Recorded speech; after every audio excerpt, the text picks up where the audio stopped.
आप जिस देश में रहते हो, देश में एक संविधान चलेगा, एक विधान चलेगा, एक झंडे के अंदर रहना पड़ेगा, एक संविधान चलेगा।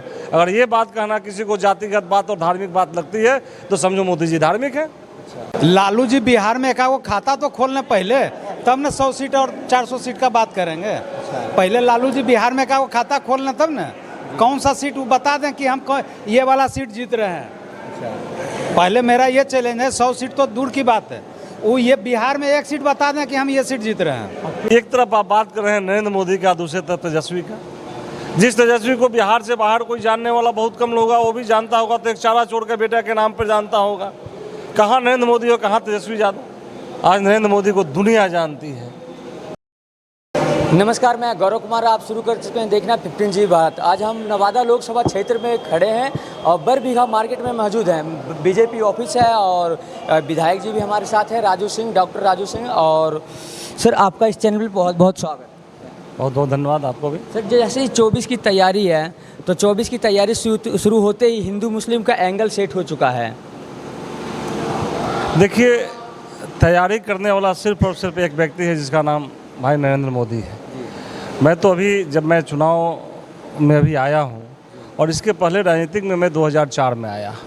जब मैं पॉलिटिक्स में आया उस समय मैं दुनिया के विभिन्न देशों में रहा करता था, अपना बिजनेस था।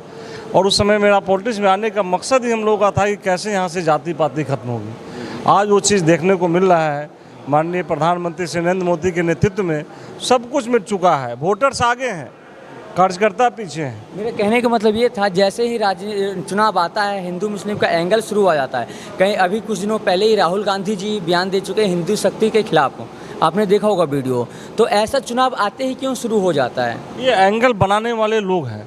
मैं खास करके इसमें मुस्लिम समाज के लोगों को कोई दोष नहीं देता। ये उस तरह के लोग हैं जो महागठबंधन, इंडिया गठबंधन की बात करने वाले लोग हैं।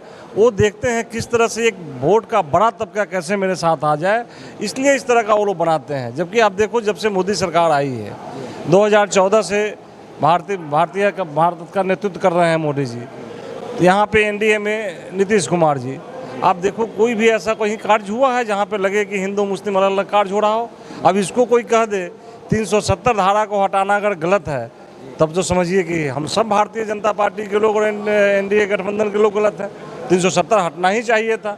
आप जिस देश में रहते हो, देश में एक संविधान चलेगा, एक विधान चलेगा, एक झंडे के अंदर रहना पड़ेगा, एक संविधान चलेगा।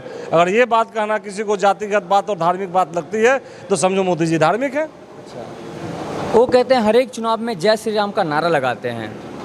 क्या जय श्री राम कहना गलत बात है क्या? जय श्री राम कहने से एक अलग से एनर्जी मिलती है, एक अलग ऊर्जा मिलती है। भगवान श्री राम हमारे आदर्श रहे हैं, इस देश के आदर्श रहे हैं। वो मुल्क जो कभी अफगानिस्तान तक मुल्क में आता था, वहाँ पे भगवान राम के बारे में कहा जाता है और सारे लोग जानते हैं। जिस समय आर्यावर्त था, आर्यावर्त के रहने वाले मुल्क के तमाम लोग जय श्री राम कह करके अपने आप को गौरवान्वित महसूस करते हैं। और उन मुस्लिम भाइयों को भी देखो जो हिंदुस्तान के मुस्लिम हैं। हिंदुस्तान में जो भी मुस्लिम हैं वो कहीं ना कहीं जय श्री राम के वंशज ही हैं, क्योंकि वो हिंदुस्तान में कन्वर्टेड हुए हैं। ये बाहर से आने वाले लोग जो हैं अपने आप को यहाँ पे जय श्री राम से नफरत करते हैं। हिंदुस्तान के मुस्लिम जय श्री राम से नफरत नहीं करते। उनका एक आरोप और भी लगता रहता है, उनका बहुत सारा आरोप है। सबसे बड़ा आरोप है कि ईवीएम हैक करके आते हैं। जब भी सत्ता में आते हैं तो ईवीएम हैक करके आते हैं। अगर ईवीएम हैक होता तो फिर वो कैसे जीत जाते हैं? फिर सोनिया गांधी कैसे जीत जाती है? फिर अगर ईवीएम हैक होता रहता तो 40 में 1 सीट वो कैसे जीत गए? ये सब जब हार जाएंगे तो ईवीएम हैक होगा, जीत जाएंगे तो चुप हो जाएंगे। लेकिन आज नरेंद्र मोदी का किया हुआ कार्य ऐसे ऐसे कितने ईवीएम हैक करने वाले लोग को अब चुप करा देगा। इस 2024 के चुनाव में सारे लोग अब भूल जाएंगे। हिंदुस्तान की जनता अपने आप को संरक्षित देख रही है माननीय नरेंद्र मोदी के नेतृत्व में। इसलिए यहाँ पे कहीं कोई लड़ाई नहीं है।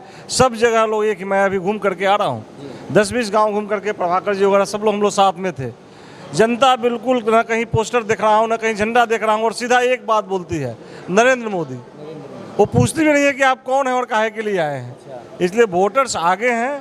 कार्यकर्ता पीछे हैं। नरेंद्र मोदी के नाम पे चुनाव हो रहा है। नरेंद्र मोदी हिंदुस्तान ही नहीं, इस बार 2024 का चुनाव ये फाइनल करने वाला है कि नरेंद्र मोदी 10 साल तो हिंदुस्तान का नेतृत्व किए और ये 2024 के बाद में आने के दुनिया का नेतृत्व करने वाले हैं।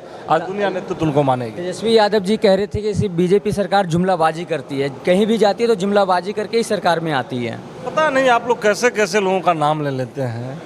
एक तरफ आप बात कर रहे हैं नरेंद्र मोदी का, दूसरे तरफ तेजस्वी का। जिस तेजस्वी को बिहार से बाहर कोई जानने वाला बहुत कम लोग, वो भी जानता होगा तो एक चारा चोर के बेटा के नाम पर जानता होगा। कहाँ नरेंद्र मोदी और कहाँ तेजस्वी यादव। आज नरेंद्र मोदी को दुनिया जानती है, पूरी दुनिया में एक डंका बजता है नरेंद्र मोदी का। आज चाइना कांपता है, पाकिस्तान कांपता है। मुझे याद है, मैं अपनी बात थोड़ी सी 1 मिनट के लिए आपको बता दूं, 1990 में मैं रसिया के अंदर अपने हॉस्टल पे एक तिरंगा फहरा दिया था। उस दिन के लिए पुलिस कस्टडी में मुझे 2 दिन तक रहना पड़ा था।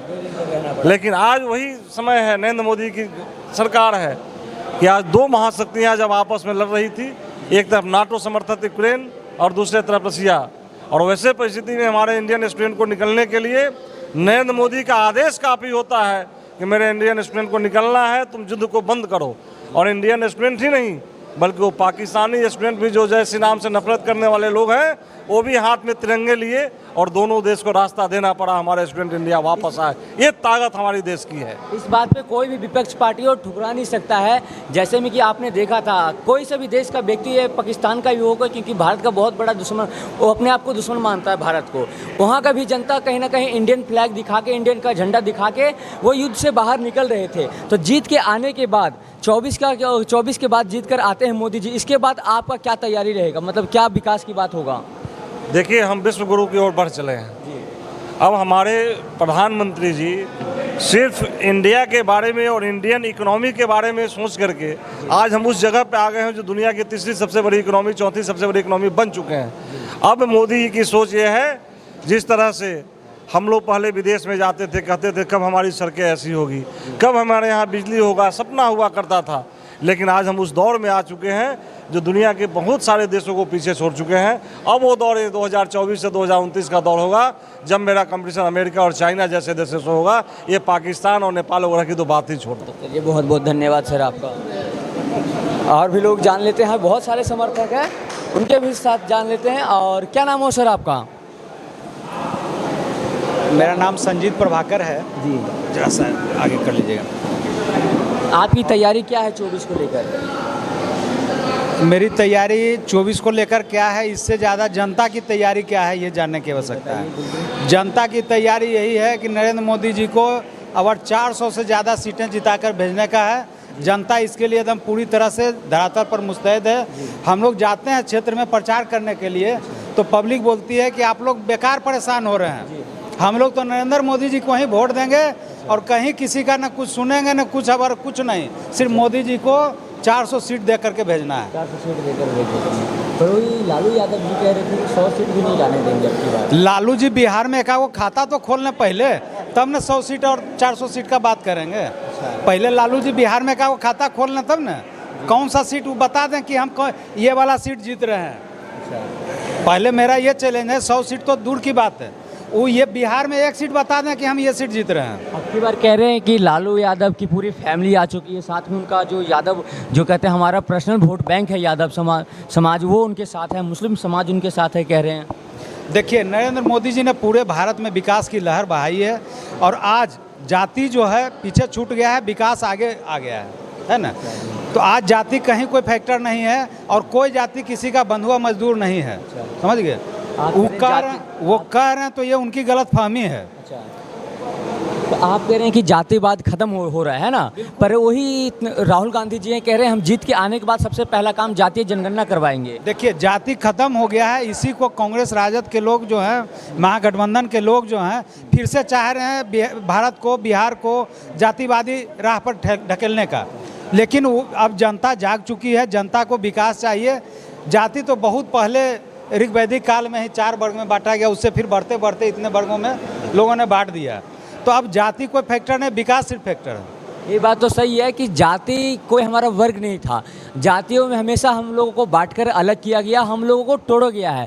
तो आप विकास पे वोट कीजिए और जातियों से दूर रहिए, क्योंकि जात जितना बार जातीय जनगणना होगा हर एक बार 2 से 2, 4, 5 जातीय बढ़ेगा। जातीय जनगणना से विकास नहीं होता है। अभी हाल ही में 500 करोड़ के लागत से जातीय जनगणना करवाया गया था विकास में बिहार में। आप बता सकते हैं इसमें से कितना जातियों को फ़ायदा मिला है, कितना जातियों को नुकसान मिला है? तो आप वोट कीजिए, विकास के नाम पे कीजिए और धर्म जाति से हट के विकास कीजिए। क्या नाम हो सर आपका? मेरा नाम नवीन कुमार सिंह है, किसान मोर्चा के प्रदेश प्रवक्ता हैं और यहाँ किसान मोर्चा के प्रभारी हैं नवादा लोकसभा। नवादा लोकसभा। अच्छा, आप किसान मोर्चा के अध्यक्ष हैं। लोग कह रहे हैं कि मतलब किसान नाराज है, बेस स्पेशल किसान नाराज है, बीच चल रहे हैं बीजेपी से। किसान क्यों नाराज रहेंगे? आप सहयोग कर रहे हैं यहाँ पे। हाँ, मैं सहयोग कर रहा हूँ। नरेंद्र मोदी, आदरणीय प्रधानमंत्री नरेंद्र मोदी जी की उपलब्धियों को किसानों को बता रहा हूँ। कांग्रेस का जो मैनिफेस्टो है कि उसकी सरकार आएगी तो 38,000 करोड़ का कर्ज माफ़ करेगी। माननीय प्रधानमंत्री नरेंद्र मोदी ने 3 लाख करोड़ 2,78,000 करोड़ किसान सम्मान निधि के माध्यम से किसानों के खाते में दे दिया।